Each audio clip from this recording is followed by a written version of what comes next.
deep dive into some of the common entry-level roles, because obviously some of the other roles, like chief data officer, you need to be qualified to get into it. So I want to talk about some of the roles that you could just go into it after graduating, or if you're switching careers.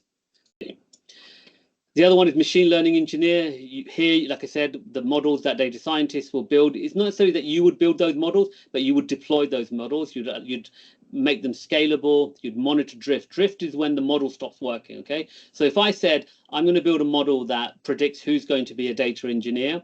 Okay. After a while, everybody who's predicted to be a data engineer will be a data engineer. There's no one else left to predict. Okay. So the model will stop being accurate and it will drift. So they will do that. They do the infrastructure automation, because you need to make sure that, whereas data scientists may do one-off extraction of the data, machine learning engineers will make sure there's a continuous feed of data to be able to do the models that, or execute on the models, or apply the model.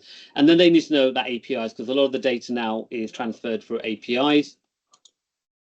And your CV is, you need to be very good at, to be a machine learning, like it's very rare undergraduate degrees will get to this as an entry. You'd need to have a master's to do that, or you'd need to be very good at production Python advanced. Like this is like being able to be a programmer who can write applications. You need to be that good.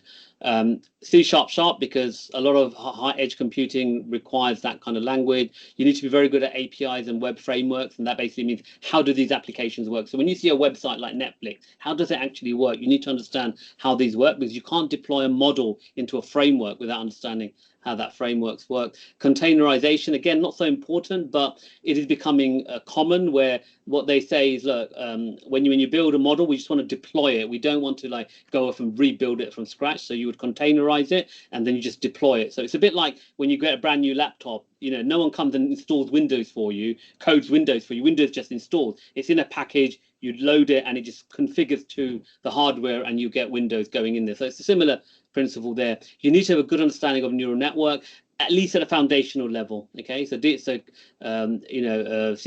RNNs, that kind of stuff, transformers. That's the tech behind ChatGPT. You need to understand RAG now because of generative AI, and linear algebra and calculus is very important. So these are sort of the things that you sort of need to become a machine learning engineer.